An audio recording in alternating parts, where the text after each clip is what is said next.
Армысыздар, құрметті көрермендер. Азат Ньюс арнасы қорытынды жаңалықтармен таныстырады. Біз хабарымызды бастаймыз. Эфир тізгінінде Аткен Камиля және менің әріптесім Аскерова Тамирис. 2021 жыл ақпан айының 17-сі мен 26-сы аралығында нөмірі 1-ші Азат орта мектебінде қазақ тілі мен әдебиет бірлестігінің Мұқағали Мақатаев поэзия тұлпары тақырыбында 10 күндігі өтті. 10 күндік өз деңгейінен жоғары дәрежеде жүргізіліп, мақсатқа жете білді. Естеріңізге сала кетсек, мақсаты Ақиқ ақынның өміріне шолу жасап, поэзия әлеміне сабар шегіп, театр ұғымын дәріптеу болатын. Сюжетімізді тамашалаңыздар. Кетсем ізім өзіңнен табылады. Жасыра алмай ініңнің отауынан, ыстық маған атаның шаңырағы.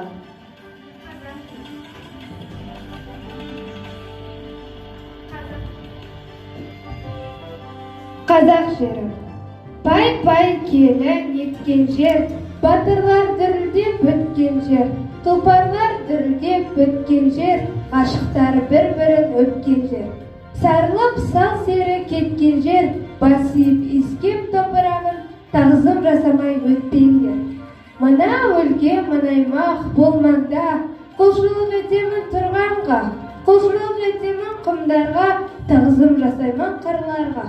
Шүкірлік етемін қашанда, осы бір отанда тұрғанға. Жазы бар жалынмен жандырған, қысы бар аязға қалдырған, көктемі балауса балдырған, ал күзі алпыр ақ қырман. Ақ тәннен ақ нөсер жаудырған, күреңнен жаңа алған тандырдан. Көлденен, көлбенен, көкжиек, қыранның қанатын талдырған. Қазақстан. Жақсап таңдым демесем, сүйем десен, табынатын тәңірім ем десен, адам болып күн кешу қиын маған, арқа тұтып өзіңе сүйенбесен. Сен менің қанымдасың, жанымдасың, арымдасың, ұятым жанымдасың, саған деген махаббат дамылдасын, тек сенің топырағыңнан жаралғасын. Өзіңше түсің де керек, ісің де керек, сырым бар, саған айтар ішімде көп. Қомағай көзімді бір тойдыра алмай, қорқамын бәр осының түсінбе деп. Қазақстан, пай, ардағым-ай, сен менің жалғанымсың жанғаныдай. Өзіңде өмір сүрген қандай бақыт, өлмейтін махаббатым арманым-ай. Отаным. Бұның себебі балам. Қызыл ағашты бағып қағумен өсірген. Қызық бұтақтары болса қиып, уақытында суғарып отырған. Ал қызық ағаш болса бағусыз, өз қалбымен өскен. Ата, ендеше бағып қалуды үлкен мән мағына. Рахмет, Камила. 10 күндік кезінде қазақ тілі мен әдебиет пәнінің мұғалімі Бану Бақытқызы 7-ші А сыныбымен қосымша сабақ ретінде үлгілі сабағын өткізді. Сабақта ұтымды шыққан әдіс топтық жұмыста көрініс тапты. Ең маңыздысы, топтық жұмыста қазіргі талаптарға байланысты оқушылар электронды түрде топтаса білді. Олар WhatsApp желісі арқылы топтасып, спикер топта ұтымды жауаптарды оқып берді. Мақсатқа жетуге оңтайлы әдіс болып табылды. Келесі, Бодбаева Күлсін Рамадинқызы 9-ші А сыныбымен Бейімбет Майлиннің «Шұғаның белгісі» тақырыбында үлгілі сабағын көрсетті. Сабақтың мақсаты білім алушылар шығармадағы ұрпақтар сабақтастығы көрініс заманауи тұрғыда салыстырып, жаңашылдығына баға бере алды. 3-ші тапсырмада «Сен маған, мен саған» әдісімен жүзеге асты. Осы тапсырманы орындау арқылы оқушылардың айтылым, яғни сөйлеу мәдениеті дағдысы дамыды. Шығарманың заманауилығы мен жаңашылдығын бағалай білді. Сюжетімізді тамашалаңыздар. Бірінші Шұғаның сөзден не анықталады? Жазылып керегіне бәрібір мен бақытты болмаймын дегенді бірінші топ сендер аласыңдар. Қайда? Екінші, бұл күнде оңай қыз қайда? Ажары тәуірлеу біреу болса, сонды көтір алмайтынды білмейсің. Ешкілеу сап шошында жүргені. Заман бұзылған ғой, иә, дейді. Бұл жерде жазушының пікірі ғой бұл, кітаптардан оқылған алып. Яғни жазушының пікірімен келісеміз бе? Тез есімді айтып және екі дәлелімізді келтіріңіз. Жаңалықтарымызды әрі қарай жалғастырамыз. Абай мұрасын насихаттау, Абай шығармаларын тереңдетіп оқыту мақсатында абайтану кабинетінің ашылуы салтанатты болды. Мектеп директоры Шолпан Шамгун-қызы лентасын қиып, құттықтау сөз кезегін айтып, ыстық лебізін білдіріп, концерттік бағдарламамен жалғасын тапты.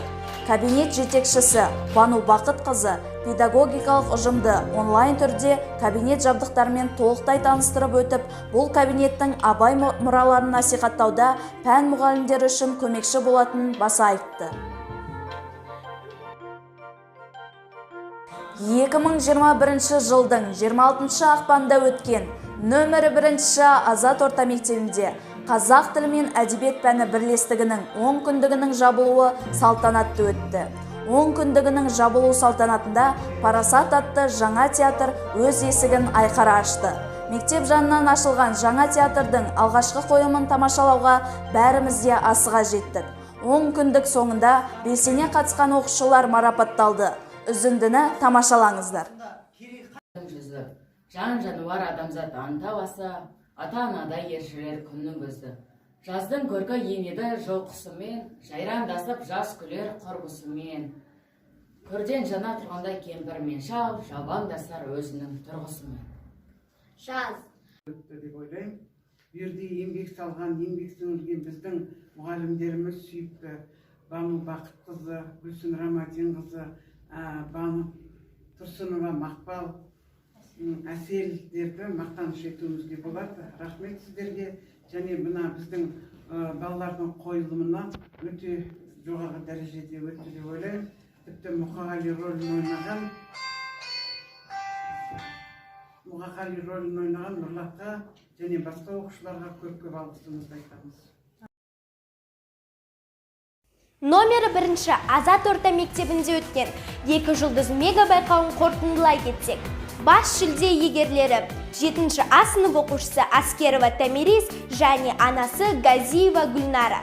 4 А сынып оқушысы Еркін Айша және жеңгесі Камбарова Бану.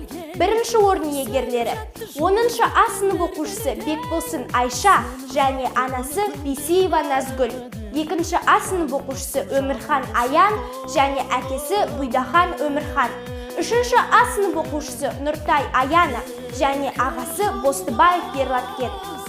2 орын егерлері 1 А сынып оқушысы Нұртай Аяла және әпкесі Бостыбаева Еңілік. 5 А сынып оқушысы Әткен Әмірхан және әпкесі Еркенова Айжан. 3 орын 1 А сынып оқушысы Ертуған Сұңқар және әжесі Өміргалиева Раулия. 5 А сынып оқушысы Еркін Диас және әпкесі Еркенова Майра. Барша үміткерлерді құттықтаймыз. Әзірге айтарымыз осы. Бетперде тағып әлеуметтік арақашықтықты сақтай жүріңіздер. Келесі кездескенше.